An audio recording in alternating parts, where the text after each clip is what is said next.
Marvel cinematics में हमें अभी तक ऐसे ऐसे सुपर हीरो दिख चुके हैं जिनकी पावर को आउट ऑफ द वर्ल्ड माना जा सकता है। कुछ सुपर हीरोज के पास सुपर ह्यूमन स्ट्रेंथ है, तो कोई अर्थ का सबसे बेस्ट सॉर्सरर है, किसी को एक इन्फिनिटी स्टोन से गॉड लाइक पावर मिली है, तो कोई है जो खुद ही गॉड है। लेकिन आज हम जिन सुपर हीरोज की बात करेंगे उनके पास ना तो कोई सुपर ह्यूमन स्ट्रेंथ है, ना ही वो कोई सॉर्सरर है, और ना ही उनके पास कोई गॉड लाइक पावर्स है। यानी ऐसे सुपर हीरोज जिनके पास कोई सुपर पावर्स नहीं है। अब ऐसे सुपर हीरो जिसके पास सुपर पावर्स नहीं है वो या तो हैंड टू हैंड कॉम्बैट में एक्सपर्ट है, या फिर उन्होंने कुछ ऐसा बना लिया है जिससे वो बैटल में उतर सकते हैं। और इसी चीज को ध्यान में रखते हुए सबसे बेस्ट सुपर हीरोज को आज हम रैंक करेंगे। लेकिन आगे बढ़ने से पहले मैजिक वर्ड्स से मैं हूं जय, तुम सबका स्वागत है आज की इस अनदर वीडियो में। अगर तुम सबको हमारा कंटेंट अच्छा लगे तो इस वीडियो को लाइक करके चैनल को सब्सक्राइब कर देना। So without wasting any time let's begin. Number 10 Nick Fury. Nick Fury हमें सबसे पहले आयरन मैन मूवी की लास्ट में दिखाया गया था। फ्यूरी शील्ड का डायरेक्टर था, लेकिन जब शील्ड पूरी तरह बंद हो गया था तब उसके कुछ सालों बाद वो सेबर का डायरेक्टर बन गया। शील्ड का डायरेक्टर बनने से पहले फ्यूरी खुद एक शील्ड का एजेंट था जो वर्ल्ड के सबसे बेस्ट असैसिन में गिना जाता था।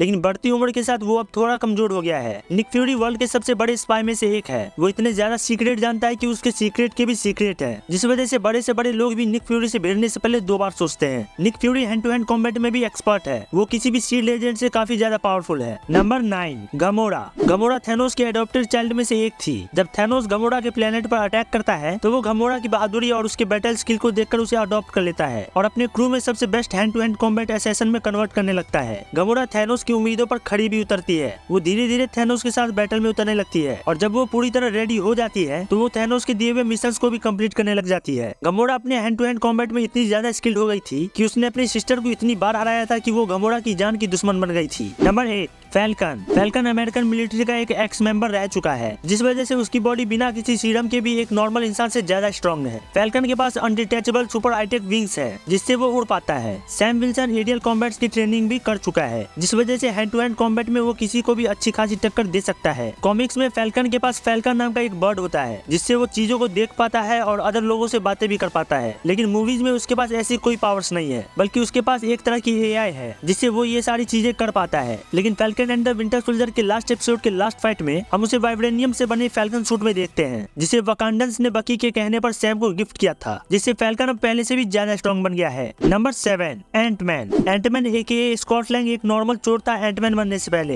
लेकिन हैंक पिम के दिमाग की वजह से स्कॉट लैंग एक्सीडेंटली एंटमैन बनता है। एंटमैन सूट को हैंक पिम ने बनाया था, जो अपने यूजर के साइज को छोटा करके उसे एक एंट जितने साइज में भी कन्वर्ट कर सकता है। एंटमैन सूट अपने यूजर को उसके नॉर्मल साइज से 100 फीट ऊंचे साइज में भी कन्वर्ट कर सकता है, जिसे जायंटमैन कहा जाता है। स्कॉट लैंग पहले एक चोर था, जिस वजह से वो हैंड टू हैंड कॉम्बैट में थोड़ा स्किल्ड था, लेकिन हैंक और होप से मिली ट्रेनिंग के बाद स्कॉट बिना एंटमैन सूट के भी किसी को भी अच्छी खासी टक्कर दे सकता है। इसके अलावा स्कॉट MIT से ग्रेजुएटेड एक जीनियस है, जिसका दिमाग उसके बैटल स्किल को और भी ज्यादा इंप्रूव कर देता है। Number 6 Hawkeye. हॉकाई सबसे वीकेस्ट एवेंजर्स में से एक है, लेकिन इसके बाद भी वो इतना ज्यादा स्ट्रॉन्ग है कि ब्लैक पैंथर जैसे टफ अपोनेंट को भी टक्कर देने से नहीं डरता। हॉकाई सबसे पहले एक शील्ड का एजेंट था जो सीक्रेटली अपने मिशन को कंप्लीट करता था और किसी को भनक भी नहीं लगती थी। वो हैंड टू हैंड कॉम्बैट के साथ साथ काफी ज्यादा स्किल्ड था अपने बो एंड एरो को यूज करने में। उसके पास वेपन के नाम पर बस यही दोनों चीजें थी, लेकिन इसी से वो बड़े से बड़े बैटल का पार्ट बन जाता था। हॉकाई किसी भी एक शील्ड एजेंट से काफी ज्यादा स्ट्रॉन्ग और काफी ज्यादा स्मार्ट था, और इसी वजह से उसने अपने स्मार्टनेस का यूज करते हुए उड़ते हुए हेली कैरियर को ऑलमोस्ट नीचे गिरा ही दिया था। एंड गेम मूवी में हमें हॉकाई एक रॉनन के अवतार में भी दिखाया गया था, जो शॉर्ट बैटल में बहुत ज्यादा स्किल्ड भी था। मैं हॉकाई के बारे में सब कुछ नहीं बता पाऊंगा, वरना वीडियो 20 मिनट से भी ज्यादा लंबी हो जाएगी। Number 5 black window. Black window कोई नाम नहीं बल्कि एक टाइटल है। ब्लैक विडो एके नताशा रोमनॉफ एवेंजर्स की फाउंडिंग मेंबर्स में से एक थी, लेकिन इन सब झंझटों में पड़ने से पहले वो रसिया की एक सीक्रेट एजेंट थी जो अमेरिका में इन्फिल्ट्रेट करते हुए हॉकाई के हाथों पकड़ी जाती है। लेकिन हॉकाई उसे मारता नहीं बल्कि उसे एक नई जिंदगी देता है और शील्ड ज्वाइन करने को कहता है। शील्ड ज्वाइन करने के बाद नताशा कभी पीछे मुड़कर नहीं देखती। वो इतनी ज्यादा हार्ड ट्रेनिंग करती है कि वो दुनिया की सबसे बड़ी असैसिन और दुनिया की सबसे ग्रेट स्पाई में अपना नाम शुमार कर लेती है। फिर इसके बाद न्यूयॉर्क बैटल में एवेंजर्स के साथ लड़ती है और ऑफिशियली एवेंजर्स की मेंबर बनती है। Number 4 Okoye. ओकोए डोरा मिलाजे की लीडर होने के साथ साथ वकांडन आर्मी की मेजर भी थी, जो वकांडा की सबसे बेस्ट सोल्जर्स में से एक है। वो कोई भी एक नॉर्मल ह्यूमन है, लेकिन वकांडन आर्मी में मिली कड़ी ट्रेनिंग से वो अपनी बॉडी को इतनी ज्यादा फिट कर लेती है कि उसकी पावर्स को विंटर सोल्जर से कंपेयर किया जा सकता है। ओकोए के पास वाइब्रेनियम से बना एक जेवलिन और बाकी सारे टूल्स हैं जो उसकी पावर्स को बहुत ज्यादा एनहांस कर देते हैं। ओकोए सिर्फ वकांडा ही नहीं बल्कि दुनिया के सबसे बेस्ट असैसिन्स में गिनी जा सकती है। ओकोए उन कुछ हीरोज में से एक है जिसने प्रॉक्सिमा मिडनाइट के साथ फाइट करी है। प्रॉक्सिमा मिडनाइट नहीं भी तो आधे वकांडन आर्मी को अकेले संभाल सकती थी, और इसी बात से तुम ओकोए की पावर्स का अंदाजा लगा सकते हो। Number 3 war machine. War machine armour Tony का बनाया हुआ मार्क II आर्मर है, जिसे कैरी करते हैं अमेरिकन मिलिट्री के कर्नल जेम्स रोड्स, जो टोनी स्टार्क के बहुत अच्छे दोस्त दोस्त भी है। रोडी ने ये सूट टोनी को रोकने के लिए आयरन मैन 2 में पहना था, लेकिन इसके बाद से रोडी इस सूट को लगातार पहनते आ रहा है। अगर मैं ये लिस्ट इन्फिनिटी वॉर मूवी निकलने से पहले बना रहा होता तो शायद वॉर मशीन टॉप 10 लिस्ट में होता भी नहीं, लेकिन सिविल वॉर के बाद टोनी ने रोडी के सूट को इतना ज्यादा एनहांस कर दिया कि उससे वो थैनोस की काउंटलेस आर्मी को खत्म कर चुका था। इन्फिनिटी वॉर में रोडी जब थैनोस की आर्मी पर अटैक करता है तो वो फैल्कन को वहाँ से हट जाने को बोलता है ताकि उसके विंग्स जल न जाए। इन सब के बाद मिलिट्री की ट्रेनिंग भी रोडी का भरपूर साथ देती है किसी भी बैटल को लड़ने में। नंबर 2,